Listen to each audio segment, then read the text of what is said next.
Ada malam-malam yang terasa panjang, dan ada malam yang terasa seperti mimpi buruk yang tak berakhir. Tapi malam ini bukan mimpi buruk biasa. Malam ini ada sesuatu yang benar-benar datang dan mengetuk pintu. Buka pintunya. Chandra merasa baru tidur beberapa menit ketika terdengar gedoran pintu yang cukup keras untuk membangunkan seluruh penghuni kos. Dia mengucap mata, masih setengah sadar, tapi mendengar suara yang membuatnya langsung bangun dan membuka pintu. Chandra, sudah gila ya kamu, bentak Bu Gadi, pemilik kos, sambil menunjuk wajah Chandra dengan mata melebar. Sebelum Chandra sempat menjawab atau bahkan memahami situasinya, Bu Gadi langsung menerobos masuk, matanya menyisir ruangan dengan cepat seperti sedang mencari sesuatu.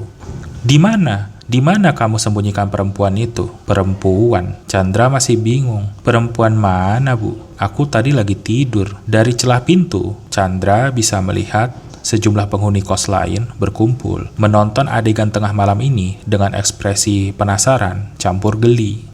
Bu Gadi akhirnya menjelaskan, beberapa penghuni kos mengaku mendengar suara perempuan menangis dan menjerit dari kamar Chandra. Suara itu begitu kencang dan jelas sampai membuat mereka panik. Awalnya Bu Gadi juga tidak percaya sampai dia sendiri mendengarnya. Tapi anehnya, tepat ketika Chandra membuka pintu, suara itu hilang seperti tidak pernah ada. Chandra hanya bisa menghela napas. Sekilas dia melirik ke arah jam dinding, pukul 3 pagi. Bu Gadi sempat terdiam, seperti sedang mempertimbangkan sesuatu. Chan, kamu jangan tidur di kamar ini dulu. Kamu pindah ke kamar nomor 3 yang kosong. Besok pagi baru kita bereskan barang-barangnya ya, kata Bu Gadi sambil menepuk bahunya. Chandra tentu saja setuju tanpa perlawanan. Tidur tenang tanpa teriakan misterius lebih menarik daripada memperdebatkan sesuatu yang bahkan dia sendiri tidak paham. Keesokan paginya, pukul 7, suara ketukan pintu kembali membangunkan Chandra. Kali ini lebih sopan. Bu Gadi datang lagi bersama beberapa penghuni lain ingin membantu Chandra memindahkan barang. Tapi begitu mereka membuka kamar lamanya, bau menyengat langsung menyerang. Bukan bau biasa, melainkan perpaduan aneh antara telur busuk dan rambut terbakar. Di lantai berserakan helai-helai rambut panjang yang pasti bukan milik Chandra. Astaga, desis salah satu penghuni kos sambil mundur perlahan.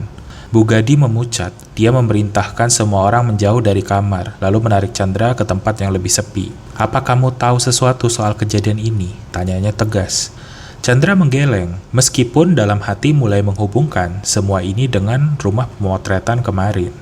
Tapi ia tetap bungkam. Kalau dia cerita soal penampakan, suara senandung, dan foto tua yang wajahnya mirip Anissa, besar kemungkinan dia akan dianggap kurang tidur atau kebanyakan nonton film horor. Bu Gadi tetap curiga, tapi sebelum bisa bertanya lebih jauh, datanglah Fatah, sang satpam jomblo sejati, yang tampaknya juga sudah mendengar keributan ini dari para penghuni kos. Saya kenal orang, Bu, bisa bantu selesaikan ini.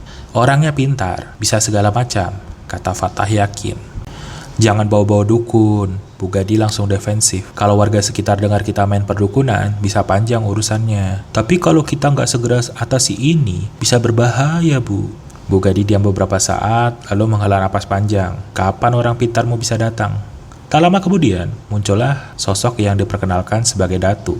Seorang pria tua, hampir botak, berwajah keriput, berkacamata hitam, bersarung kotak-kotak, dan memakai kaos partai. Aura misteriusnya langsung jatuh. Bukan cuma Chandra, Bu Gadi dan semua penghuni kos tampak ragu.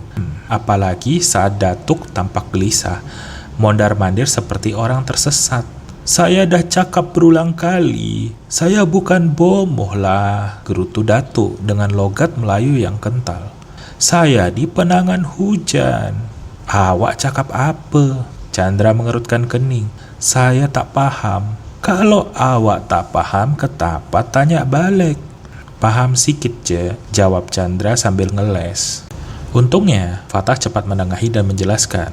Ternyata, Datuk bukan dukun, dia pawang hujan. Tapi Fatah bersikeras bahwa Datuk ini serba bisa, asal bayaran cocok. Bu Gadi jelas kesal, tapi akhirnya mengizinkan si pawang mencoba peruntungannya. Mereka mengantar Datuk ke depan kamar Chandra. Setelah menyulut sebatang rokok dan menarik napas panjang, Datuk masuk sendiri ke dalam kamar. 1 menit kemudian, "Dak kuat, saya dak kuat," teriak Datuk sambil berlari keluar seperti dikejar setan secara harfiah. Kalau tidak ditahan patah, mungkin dia sudah kabur sampai keluar kota. Bu Gadi menuntut penjelasan dan Datuk akhirnya berkata dengan suara bergetar, "Saya masuk, saya rasa sejuk sangat. Lepas tu ada bau bunga dan suara mendesis. Saiton, mesti buat Saiton." Sekelompok penghuni kos yang tadi ikut melihat langsung mundur beberapa langkah. Bu Gadi mulai panik, bukan karena hantu, tapi karena reputasi kosnya bisa rusak kalau rumor ini menyebar. Sementara itu Chandra mencoba tetap tenang. Dia butuh barang-barangnya, maka dia memberanikan diri untuk masuk ke dalam kamar lagi. Kali ini mengajak Datuk masuk bersama. Datuk menolak mentah-mentah, tapi setelah dijanjikan 200.000, dia mulai berubah pikiran. Mereka berjalan perlahan ke arah kamar.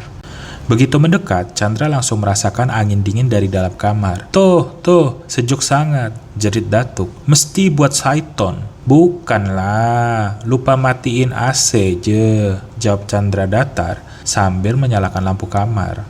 Datuk tampak kebingungan. Dia hendak bertanya sesuatu, namun tiba-tiba terdengar bunyi psst dari sudut kamar. Datuk langsung panik lagi. Tuh. Tenang, Datuk. Itu pengharum ruangan otomatis, bukan Saiton," jawab Chandra sambil menunjuk alat kecil di dinding.